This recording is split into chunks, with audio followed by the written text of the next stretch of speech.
Mersing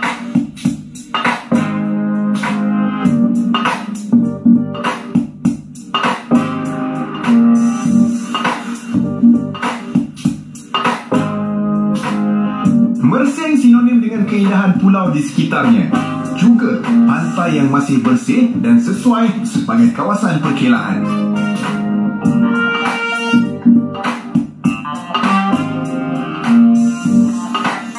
Untuk sampai ke gerbang, saya perlu berjalan kaki melalui paya bakau, merentas semak dan juga mendaki anak bukit selama 45 minit.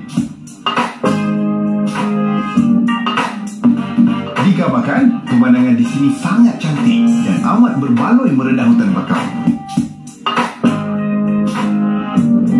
Saya berjaya! Inilah dia, gerbang laut Pulau Bawah di Mersing. Yang mana kalau ikut sejarahnya, gerbang ini terjadi secara semula jadi kerana letusan gunung berapi yang berlaku sekitar 300 juta tahun yang dahulu.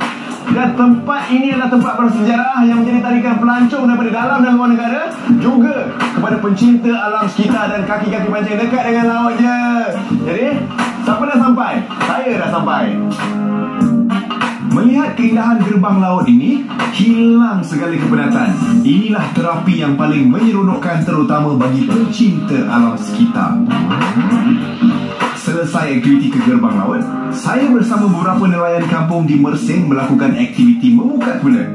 Kayanya laut di sekitar Mersing dengan ikan, udang dan ketam membolehkan ianya ditangkap hanya dengan memasang pukat beberapa meter sahaja dari pantai.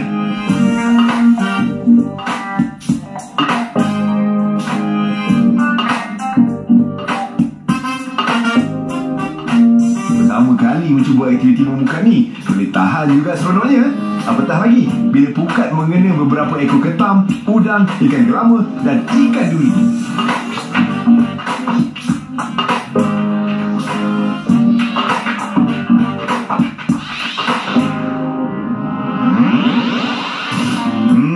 Banyak juga aktiviti yang boleh dilakukan di Mersing ni.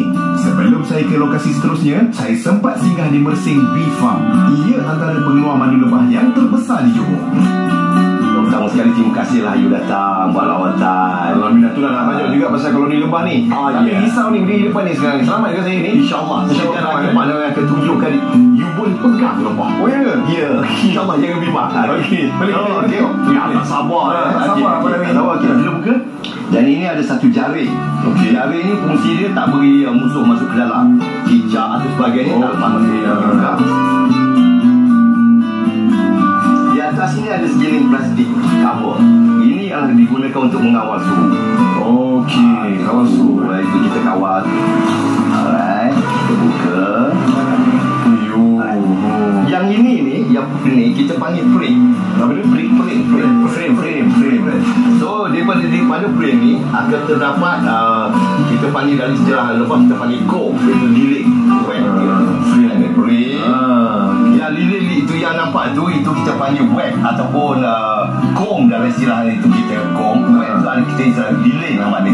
Ni. Ya itu Ini memang diorang lebah-lebah ni buat ke memang lebah buat. Oh, sebelum ni kosong lah. Kosong. Okey, so sekarang ni Pak Nawi minta dia taruh satu tangan di bawah, Okey.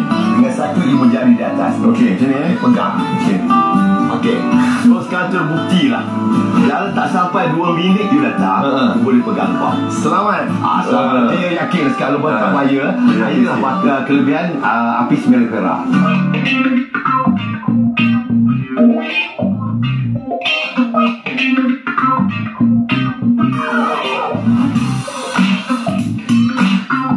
Madu yang kaya dengan berbagai khasiat, saban hari permintaannya meningkat. Untuk menampung jumlah permintaan yang lebih banyak, bilangan sangkar tempat lebah bersarang dan menghasilkan madu sentiasa ditingkatkan.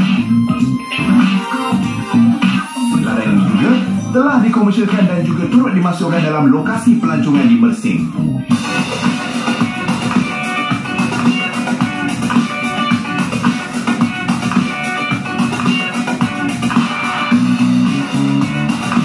Saya sekarang ni berada dekat negara Menambang, yang mana dekat sini feri-feri yang mengantar penumpang ke Pulau Tioman akan parking setiap hari selepas menghantar penumpang. Jadi untuk episod Full Beratur kali ini kita dah sampai ke penghujungnya.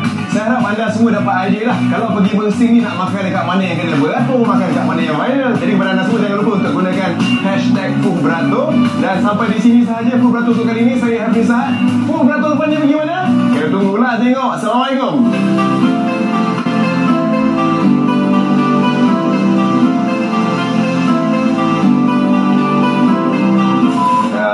Nelayan dekat sini tangkap dengan mesin. Jangan lupa untuk episod Full Beratur di Mersing ada banyak tempat makan yang seronok.